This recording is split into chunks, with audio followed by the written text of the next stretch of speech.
Gbàgede TV. Lórí ọ̀rọ̀ màmá Dupe Onitiri Abíọ́lá àti bàbá Prọfẹ́sọ̀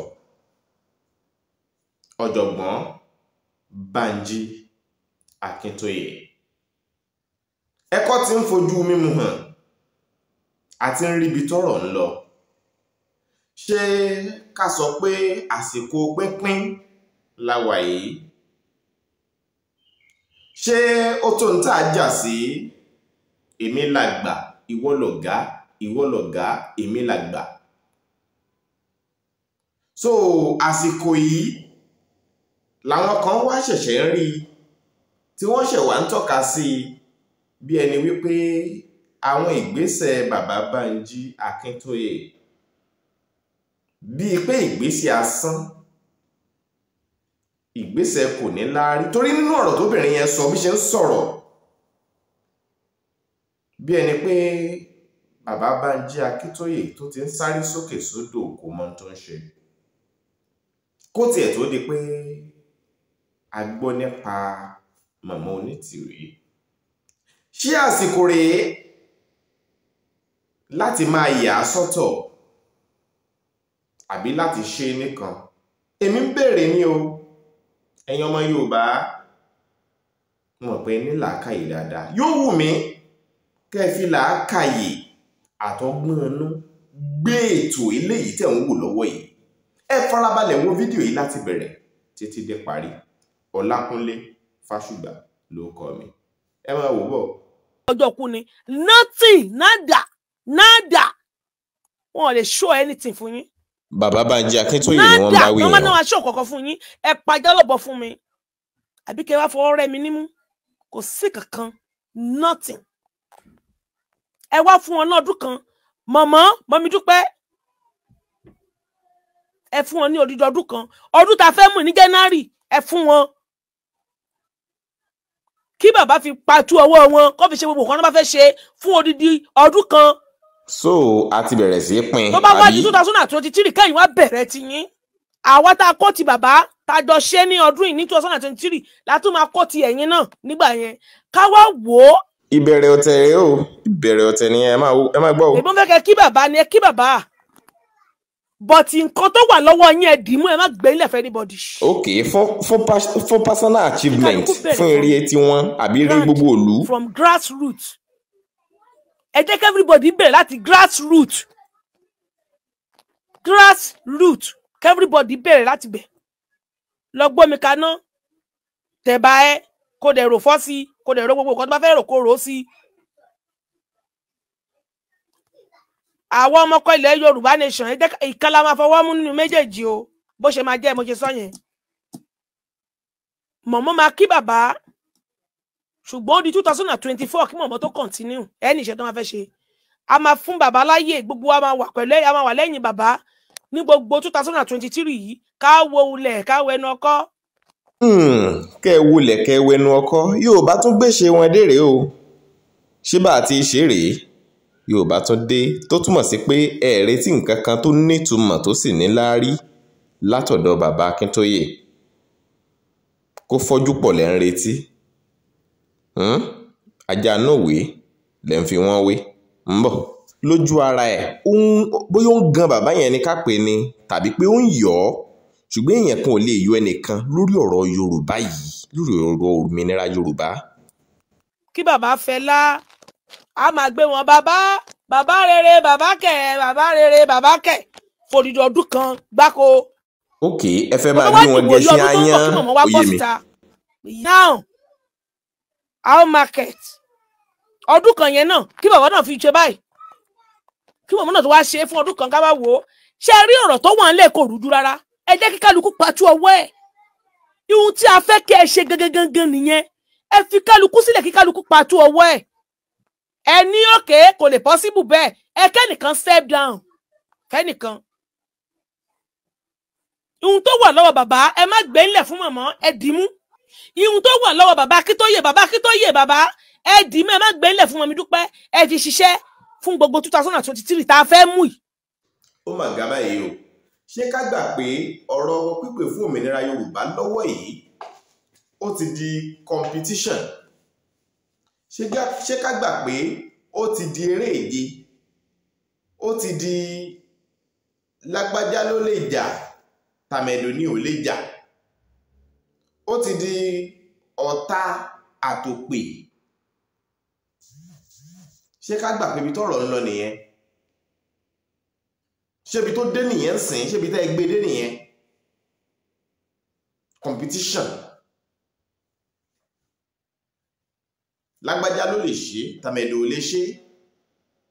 Ṣé ká sọ pé ó ti dòṣèlú? Ṣé ká sọ pé ó ti dòṣèlú? Àbíbò lẹ̀ ń bá bọ̀ yìí? Ọ̀rọ̀ ń bọ̀rọ̀ ó bọ̀, eegun alárí ẹ̀ tí ì rí nǹkan kan, ẹ farabalẹ̀. Ẹ máa wo fídíò yẹn bọ̀. Tó bá dìbò yí ọdún tó ń bọ̀, ká wá wo ibi tá a wà o. Gbogbo ohun tó bá dẹ̀ wà lọ́mọ mi Dúpẹ́ náà ẹ gbúdọ̀ gbé ńlẹ̀ fún anybody. Ètò bá tọ́ ọmọ Yorùbá nation ẹ mú nínú méjèèjì. Ẹ gbọ́, ṣé bójú ti rí nìyí tá a fi jobi lọ́jà Ẹdẹ? Ọ̀pá lámbá wájú kùmọ̀ lẹ́yìn ọrùn. Ṣé bójú ti rí rèé tá a fi jobi lọ́jà Ẹdẹ? Ọ̀rọ̀ Yorùbá nation yìí iná ti jó dórí kókó lórí ẹ̀, torí pé àìfàgbàfẹ́ nìkan ni ò já yí ogún. Ṣé bó ṣe dà rèé? Mi ò tí ní sọ̀rọ̀ púpọ̀ lórí ẹ̀. Gbogbo ẹni nílàákàyè pátá, gbogbo ọmọ Yorùbá onílàákàyè tó lọ́gbọ́n lórí, màá fẹ́ kẹ́ ẹ farabalẹ̀ láti bá mi fi etí gbọ́ ọ̀rọ̀ yìí. Bẹ́ẹ̀ bá ti wá fi etí gbọ́ ọ̀rọ̀ yìí, ojú inú yín ò ní fọ́, ẹ fojú inú wò ó. Kẹ́ wá jàròjinlẹ̀ ká lè mọ ibi tá à ń lọ, ká wá wo ibi tá a fẹ́ bá yàrá já, ká wo ibi tá a fẹ́ bá yàrá já lórí ọ̀rọ̀ ìpè fún òmìnira Yorùbá yìí, torí pé ibi tí wọ́n ń sún lọ, ibi kó lè sú àwọn tí wọ́n ṣe gbogbo tí wọ́n lè ṣe fún òmìnira Yorùbá ni. Ẹ farabalẹ̀.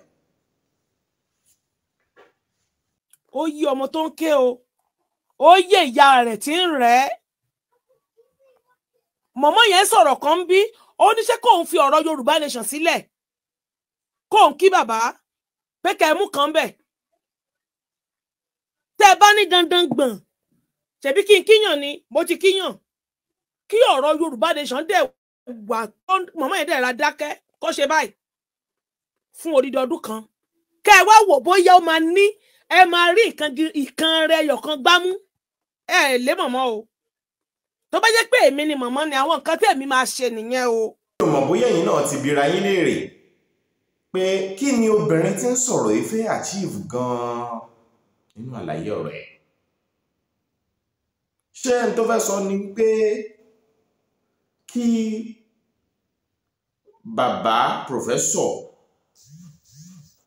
àbí kò fẹ́ yé mi, ṣé ẹni tó sọ ni pé Dúpẹ́ Onítìrí ló lè ṣe é kí gbogbo àwọn yòókù ó lọ ṣẹpẹ́, tí n ti ń sọ nìyẹn?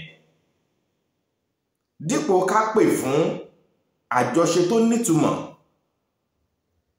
automatically bí eré bí àwàdà, àwọn ìgbìmọ̀, ẹgbẹ́, àjọ, ìṣòwò àwọn èèyàn tó ń pè fún òmìnira Yorùbá ó ti bẹ̀rẹ̀ sí pín yẹ́lẹyẹ̀lẹ bí ẹgbẹ́ òṣèlú. Ṣé a ti ń pín? Àwọn ilé ìbò máa ń sọ̀rọ̀ kan, wọ́n ní united we stand, divided we fall. Divided will fall. Ẹ fẹ́ pín? Ẹ má wá gbàgbé wípé ilé tí obìnrin bá ti ń ké atótó arére, atótó arére nílẹ̀ Yorùbá, igi arére ní ìwù mẹ́gbẹ̀ yìí. Màmá mi ò kọ yín, ẹ má bínú mọ́mì mi o, tẹ́ bá ń wò mí o. Ṣé kí màmá ni mo kí màmá tó ẹ̀yin ọmọ Yorùbá nation. Tó bá di 2024, màá padà wá. Mo wà pẹ̀lú yín, ṣùgbọ́n màá padà wá láti wá continue tó bá di 2024. Kẹ́ má ṣe kankan mọ́ fún odidi 2023. Kẹ́ wá wo nǹkan tí wọ́n máa ṣe. Wọ́n máa ní kẹ́ máa ṣe rally, grassroots awareness kẹ́ lè máa fún wọn lọ́wọ́ owó grassroots awareness kẹ́ lè máa fún wọn lọ́wọ́ ojú kan tẹ́ ẹ máa wà grassroots awareness lẹ́ máa ṣe tí Tinubu máa fi lo gbogbo nǹkan tó fẹ́ lò tán grassroots awareness owó grassroots awareness ni wọ́n fẹ́ kẹ́ máa ná àgbàná grassroots awareness ni wọ́n fẹ́ kẹ́ máa fi gbogbo ìgbésí ayé yín máa ṣe kẹ́ máa kúrò lójú kan bomi adágún ọ̀rọ̀ láti gbẹ́ yọ grassroots awareness ibi tó ń fẹ́ kẹ́ tẹ̀bà sí nìyẹn kì í ṣe awareness ẹ fẹ́ lọ ṣe rally grassroots kò ní sí kókó ẹ fẹ́ lọ ṣe rally owó gbòm ó tán kí ló tún kù nothing awareness gbòm ẹ tán kò sí kankan mọ́ mọ̀mọ́ yẹn ẹ bá kí bàbá kẹ́ wá sọ fún gbogbo ọmọ Yorùbá nation pé 2024 níbi tí mo bá ṣe dé màá continue kò túnú kankan lára yín mọ̀mọ́ ìyà ò jẹ yín náà ìyà ò jẹ yín òṣì ò ta yín òṣì ò dẹ̀ níta gbogbo wa lágbára Ọlọ́run káwá ṣe báyìí bọ̀ tó bá yẹ pé káwọn ọmọ Yorùbá náà wàá sọ ọ́ pé 2022 way forward lèmi sọ jáde yìí o voice note yẹn sì kú o ẹ jẹ́ ká fi gbogbo 2022 yìí ká fi ń lẹ̀ fún bàbá ká ṣe báyìí èmi ò máa ṣe program màá máa wá ẹni tó bá ṣe màá máa gbé a máa sọ ká wo nǹkan tó fẹ́ ṣẹlẹ̀ ní gbogbo 2022 ká wo nǹkan tó fẹ́ ṣẹlẹ̀ ní 2022 kò sí nǹkan tó fẹ́ ṣò fún yín nothing gàrà tó ṣù ọ̀bọ̀jọ́ kú ni nothing nada wọn ò lè show anything fún yín. ṣé ń gbọ́ kàkà kẹ́ Prof solution pé ok ẹja rẹ̀ báyìí ẹja ṣe báyìí kájọ ṣe papọ̀ orin kan ni màá kàn kọ́kọ́ kọ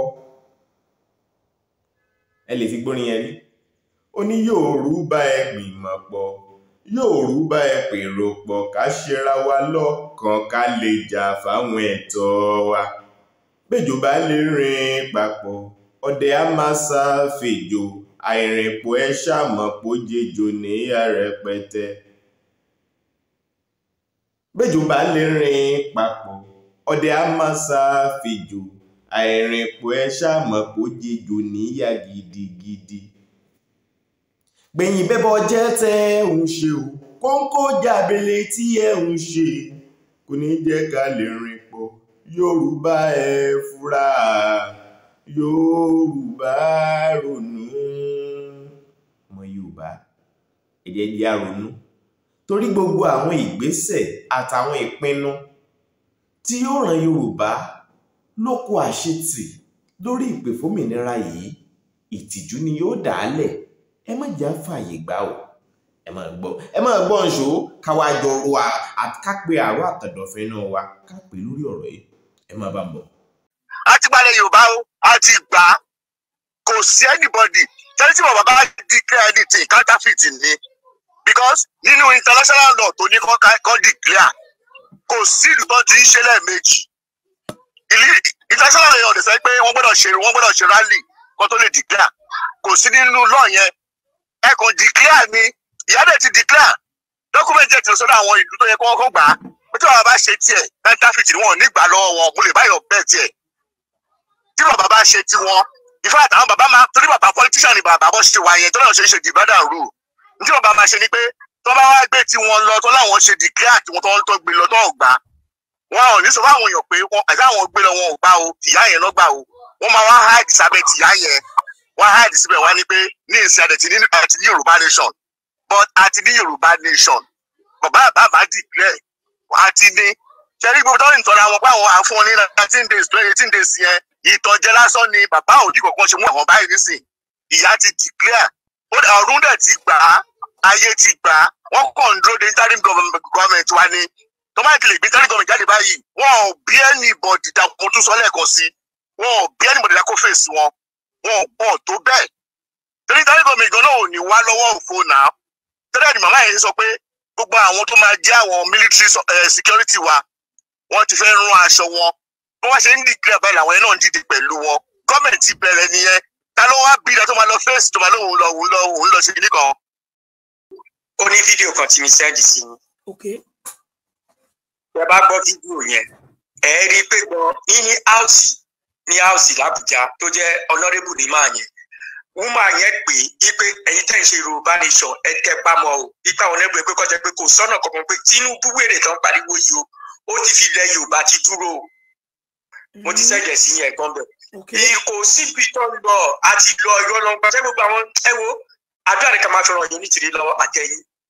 Voice ìtọ́ lọ́sẹ̀dì yẹn àdúrà ní ká máa fi ràn àwọn tó dì mú. Bàbá heritage ti sọ orí tó bá ti ń tó àsìkò kí o bá dúró ẹ máa ráwọn kan máa ṣubú. Ó nìyẹn gbogbo lè jẹ́ ìṣòro fún wa. Iṣẹ́ tó lọ́n bá ti ṣe yìí àwọn kan máa ṣe débì kan wá dúró àwọn kan bẹ̀rẹ̀ ni. Ẹ jọ̀ọ́ torí t'Ọlọ́run mo bẹ̀ gbogbo ọmọ Yorùbá lórí ìkànnì yìí. Ẹ̀bẹ̀ tí mo fẹ́ bẹ̀ wá ni wípé ẹ jọ̀ọ́ CSI ẹ jẹ́ kí a control ahọ́n wa lórí ọ̀rọ̀ CSI. Ṣẹ́gẹ̀ mo fẹ́ kí gbogbo ọmọ Yorùbá mo fẹ́ kí a control ahọ́n wa lórí ọ̀rọ̀ CSI. Tí a bá ń sọ̀rọ̀ ẹ jẹ́ ká yọ ọ̀rọ̀ bàbá Akintoye sẹ́gbẹ̀ kan torí bàbá Akintoye rọ̀ dáadáa.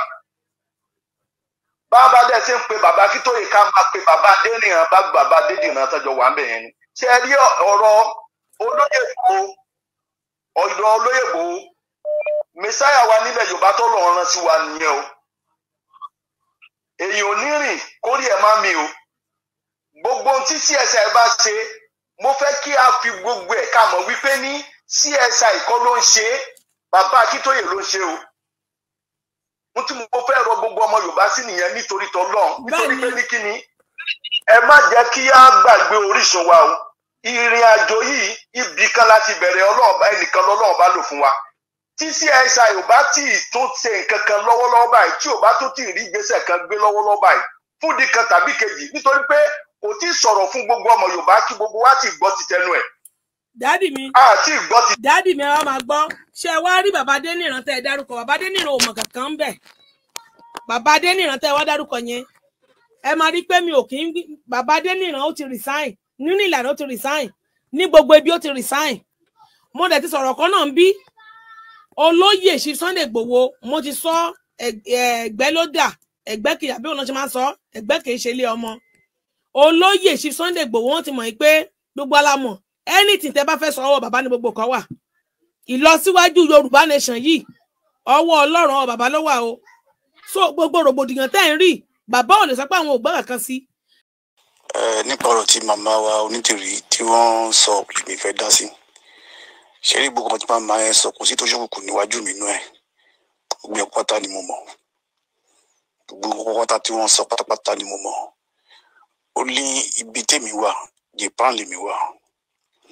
Kò sí ọjọ́ mẹ́ta mo máa ń pè èèyàn kan tó dẹ̀ wà nílùú wa ń bí náà ní Japan bí. Tó jẹ́ pé kò sí gbogbo tó ń lọ. Ṣé rí wọ́n bá máa sọ pátá èmi ti gbọ́ láti kan bí oṣù mẹ́ta sí mẹ́rin sẹ́yìn mo ti gbọ́. But nǹkan tí wọ́n bá fi rán yàn èèyàn ò kí ń jẹ. Ẹ ti yí gbogbo èèyàn máa sọ síta. Tí èèyàn bá ní kéèyàn máa sọ gbogbo nǹkan tó ojú ẹ̀ rí àbí tó gbọ́ àwọn nǹkan kan á bàjẹ́. Èèyàn á fi sùúrù ṣe gbogbo nǹkan nítorí sùúrù nìyàn lè fi ṣe gbogbo nǹkan. Sùúrù ni àkójá gbogbo nǹkan. Bó ti wù kí nǹkan bá le tó nígbà míì èèyàn máa ní sùúrù. A jẹ́ kí nǹkan tó jẹ́ pé ó lágbára yẹn kó kọjá tán kéèyàn tó rí àt. Wọ́n ní ká pe ọkọ ìyàwó ní wèrè kó jẹ́ ká rọ́nà lọ. Ṣé rí gbogbo nǹkan tó ṣẹlẹ̀ yẹn tí màmá sọ nípa yẹn kò sílẹ̀ tí mi mọ̀ pa ẹ̀. Mo kàn fẹ́ yan èèyàn kan jáde tí màmá ò sọ pé tó bá tásìkò pé gbogbo náà máa mórúkọ wọn. Èèyàn kan pé mo máa yọ jáde nínú ẹ̀ tó jẹ́ pé tèmi mọ̀ nígbà tí wọ́n gbọ́rọ̀ yẹn pátá bó ṣe ń gbé ọ̀rọ̀ yẹn ṣe ń wá bọ́n ṣe ń gbọ́rọ̀ yẹn wá bá mi tàdé ń sọ̀rọ̀ nípa ẹ̀. Mo ṣe wá bìlí pé ọ̀rọ̀ tẹ́ni yẹn sọ lóòótọ́ ní mi rí màmá Onitiri bá sọ̀rọ̀ bọ̀tì mò ń bẹ́ ni alàgàtà yẹn mò ń bá sọ̀rọ̀ tàbí tó sọ dáadáa. Gbogbo ọkọ̀ tí màmá wá sọ léde ó jẹ́ kí wá fi wọ̀n wípé lóòótọ́ lẹ́ni yẹn sọ pé ẹni ò parọ́. Ẹni ọ̀rọ̀ tí Casmont tó sọ náà again ní last kìnìún tó ṣe tó ní ẹnìyẹn gbé ó ra mọ́tò fún yàn nylon tí ẹ rọ̀bà ń dárúkọ ẹnìyẹn bẹ́ẹ̀ ẹ ti gbọ́ nù ọ̀rọ̀ ẹ̀. Then èyí dára tún sọ náà nípa ẹ̀ náà tó ń bu tó ń ṣépè fún tó ṣe everything mo bú sẹ́rìn. Ẹni tí ò bá mọ gbogbo nǹkan tó ṣẹlẹ̀ la máa blame màmá yẹn. Dóò mo sẹ́ méjì kan sẹ́ni yẹn pé kó bá mi sọ fún màmá kí màmá kó jọ kó sẹ́tù ìjà wọn ti kó. ẹ jọ̀ọ́ bá mi tẹṣẹ́ bọ̀ tí mi ò fẹ́ sọ̀rọ̀ sí voice note yìí kí gbogbo wa gbogbo ẹ̀yin tẹ́ ń pè mí ò ní gbé kọ́ ọ̀kọ̀ọ̀kan for now. Kó jọ kó sẹ́tù ìjà wọn ti kó try àti close mú bàbá Akintoye so that kó má gbé ọ̀rọ̀ yẹn lé orí ẹ̀. Bí ìdẹ̀ tí mọ̀ pé ọ̀rọ̀ àríbẹ̀rẹ̀ yà dẹ́dọ̀ fi dé bí kan bí oṣù mẹ́ta ni mo sọ̀rọ̀ yẹn sẹ́yìn. Ẹ ṣàlàyé fún mi pé kan báyìí ló tún ṣẹlẹ̀ mo ní kò sí problem ẹ má fa dáràn màmá lọ́wọ́. Ṣé ìwé tó ṣe pátá ó dá sórí bàbá kúkúrú tó wà láàrin ibẹ̀ yẹn ìyẹn tó ń pè ní àròpọ̀ ire. Òun gangan ìkúra tó wà bẹ́ẹ̀ ikú ẹ dábì gangan nìyẹn fẹ́ sọ fún ilé ní pè ní sọ́mi dárúkọ àwọn orúkọ tó kù. Àwọn 5 péré ni wọ́n tó kọ́kọ́ kó ìgbìmọ̀ tó ń kóra wọn jọ tí màmá ní kó kóra wọn jọ kó lọ ṣí àkáǹtì sílẹ̀. Wọ́n pàdé ní Zoom ni wọ́n ti sọ̀rọ̀. Jọ́tọ́ tún máa dájọ́ sílẹ̀ pé kó pàdé again. Àwọn 5 náà jọ ní ọjọ́ nípàdé yẹn lọ́jọ́ ń ṣe tọ́kùra wọn jọ. Nígbà tí wọ́n máa wá again láti wá ṣe meeting yẹn bàbá ló dé meeting yẹn tó dé last. Bàtú wá wo Zoom wá rí pé àwa 5 ló yẹ ká jẹ́ náà wá ló ṣe wá jẹ́ 6. Dàbí pé alámì ti wo àárín wa. Wọ́n gbéyàn kan wọlé kó wá gbọ́rọ̀ tí ó ń ṣẹlẹ̀. Màmá ṣe rí bàbá ṣe fúnra pé alámì rèé ìyẹn ni red flag tí màmá rí. Red flag tí màmá yẹn sọ nínú voice note tí mọ̀mọ́ mi dúpẹ́ wípé ìgbà tí ọ̀rọ̀ àkáǹtì lélẹ́yìí o àwọn ajá kìíní owó ajá kìí Yorùbá nation ni. Red flag tí màmá yẹn sọ nínú voice note wọn ò ní bàbá yìí sọ yìí. Wọ́n gbé èèyàn 5 ó ṣe wá dé èèyàn 6. Ẹ máa gbọ́ lọ o. Màmá ní no kí ló ṣẹlẹ̀ náà wá ní àwọn fẹ́ kó wá darapọ̀ mọ́ wọn ni màmá ní no ẹ sọ fóun ẹ bá òun sọ bá ṣe máa gbé nìyẹn wọlé. Màmá ṣe pull out jáde nìyẹn pé ẹ ti ṣe nǹkan tó yẹ kẹ́ ṣe. Then ó lówó tó gbé kalẹ̀ tí wọ́n sẹ́ndì sí àròpọ̀ rẹ̀ pé kó fi ṣí àkáǹtì òmìnira àkáǹtì. Wọ́n ní àwọn máa ṣe wọ́n ní kò sí problem ó jẹ́ kó sẹ́ndì owó yẹn sí $1,000 ni wọ́n sẹ́ndì sí tó ló máa fi ṣí àkáǹtì yẹn. Ṣé ń gbọ́ ṣe rí i pé ẹni tó sọ̀rọ̀ ó sọ yayaya tèyí ṣe pé kò fi bò rárá $1,000 àròpọ̀ eré ìwọ náà lè máa gbọ́ o rọ̀dá mi lóńdó èyí náà lè máa gbọ́ tó ń bá parọ́ mọ́ yín ẹni platform tẹ́tí lè ti sọ̀rọ̀ bóyá ẹ̀rọ ni tó bá jẹ́ ẹ̀rọ ni o challenge ni o challenge. Màá wá ní pé wáì tí ṣé ẹ lè rí $1,000 ní gbogbo ààrẹ yín bẹ́ẹ̀ ni ní ibi tẹ́ wà ní US ni èèyàn ló wá send owó yẹn pé ẹ má jẹ́ ká dìlé kìíní. Ìgbà tó ń ṣe kíní arábàrà bàbá tó ń rí ṣe inú bí màmá ní kó close kíní ẹ down pé ọ̀rọ̀ kíní ò ní òótọ́ nú mọ́. Bàbá wa fi pull out panali pátá tó pull out tẹ̀jáde pátá tí ò bá ń ṣe mọ́ ló wá fi pẹ́ ni ẹ pé ẹ close kíní àwọn ilé olóòótọ́ ẹni wá request owó ẹ̀ padà this is 1,000 àyè tẹ́bi tí o bá pé kú afẹ́ ìfẹ́ lẹ́yìn àròpọ̀ rẹ̀ ẹ dáwó padà fóun bàtà máa dáwó padà owó pé 1,000 mọ́ màmá bínú gan ẹ̀dẹ́sà ìwọ́n tó bá kù ẹ̀dá padà fóun òun tó kù náà dá padà fẹ́ nìyẹn ni ẹ gbà bẹ́ẹ̀ ó sọ̀rọ̀ dé ní ẹ ló já tí a lọ nylon mọ́tò fún yàn tó ń fọ́n lówó kiri owó tó ti ná owó tó fún àwọn bá owó ilé bàbá tí wọ́n bàbá tó ní kútọ̀ ọ̀nà owó tó fún wọn owó jẹ tí wọ́n jẹ every month kò sí kẹ́ni ẹ máa fún ọ lówó buhari ẹ̀ every month ó máa fún ọ ní owó jẹ owó ilé àti bàbá wa náà kìfọlóyè máa yẹn ń try fún gbogbo wọn kì í ṣe pé bí wọ́n kìíní kò sí regún o bẹ̀ tó ní pé àwọn àgbà Yorùbá ni wọ́n tí ọ̀bá rẹ ni ṣé tóun bá tún ní agbára ìṣòwò lè ṣe ni ọ̀pẹ́ ń fi ṣe gbókìní wọ̀nyẹn if no àpàgọ́ mo pa olórí ẹ̀ pé mo ní owó ti pọ̀ ju ọ̀gbẹ́ni tó bá náà ní délé akówólẹ̀ bó ní délé akówólẹ̀ òun dára fi ń ta yín náà lọ́jọ́ ìní ẹ tó ṣe ribiribi fọmọ Yorùbá wọn àti màmá Onítìrí ọwọ́ àfi ń ta yín lọ́jọ́ ìní òtí yẹn fẹ́ kọ́ pé àròpọ̀ orí olóko bẹ̀rẹ̀ ọ̀tẹ̀ yẹn òun ló fi bí màmá Onítìrí di ọ̀la tí ó fi bá màmá Onítìrí pé màmá Onítìrí ó gbàjẹ́ lẹ́nu o. Kò jẹ́ kí on close kíní mítì wọn ẹ̀ dáhùn. Kò jẹ́ kí kíní ẹ̀ continue mọ́. Ló fi wá gbé Dr. Aliu tó fi gbé mọ́ra táwọn fẹ́ fi jẹ olórí láyé ara wọn pé káwọn náà máa put wọn jáde síta káwọn máa ṣe tiwọn. Yẹn ló fi pariwo awareness tó ń ṣe lábẹ́lẹ̀ tó ń ṣe kiri tó fi ń tákù iṣẹ́ màmá yẹn. These are the reason tí màmá fi pull out. Fẹ́ kí gbogbo ilé kẹ́ gbọ́ àṣírí yẹn. Ó dàbọ̀. Hello. Madam ṣe yẹ kó rí bẹ́ẹ̀. Voice note yẹn kú o. Hello. Voice yẹn ó ṣe kí ni ó ìkù. Ẹ bá mi tẹ share button. Ẹ bá mi tẹ share button. Ẹ bá mi tẹ share button. Ẹ bá mi tẹ share button. Nínú voice note tá gbọ́ yìí mo rò pé gbogbo á ti mọ ibi tí ogun ti ń jà. Ẹ ti mọ àwọn rúsídá tí wọ́n ń sorun wájú pọ̀ mọ́ tìpàkọ́. Ojú wọn ti ń hàn síta gedere. Gbogbo àwọn ibi tẹ́ máa sọ̀rọ̀ lọ nìyẹn.